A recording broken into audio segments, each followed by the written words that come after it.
रायपुर के वरिष्ठ पुलिस अधीक्षक डॉक्टर संतोष सिन्हा सभी पुलिस अधिकारी मन के बैठक लेकर के राज्य के बाहरी इलाका में मुख्य मार्ग और राष्ट्रीय राजमार्ग में सड़क दुर्घटना रोके पर यातायात के नियम ला कड़ाई से पालन करे के निर्देश जारी करे हैं। पुलिस अधिकारी मन ला कहे गए कि रिंग रोड या आउटर के राष्ट्रीय राजमार्ग में दोपहिया गाड़ी चलाने वाला हेलमेट पहनना जरूरी है।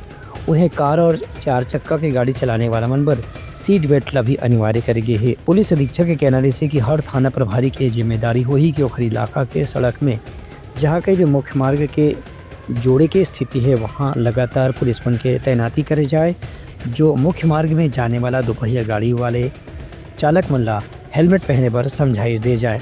यदि कोई व्यक्ति राष्ट्रीय राजमार्ग या रिंग रोड में हाईवे में भी गाड़ी चलाते समय हेलमेट नहीं पहने तो खर्च चालान की कार्रवाई तत्काल करे जाए। उन्हें कार और 4 चक्का की गाड़ी में यदि कोई ड्राइवर सीट बेल्ट नहीं लगा है तो घर खिलाफ भी चालान की कार्रवाई होना चाहिए। अधिकारी मन के कहना से कि रविवार और छुट्टी के दिन भीड़ ज़्यादा रहते। एक सिटी आउटर इलाका में पुलिस की चौकसी, गश्त और चालान की कार्रवाई ज़्यादा गति से होने की जरूरत है। ब्यूरो रिपोर्ट, उतलंघा न्यूज़।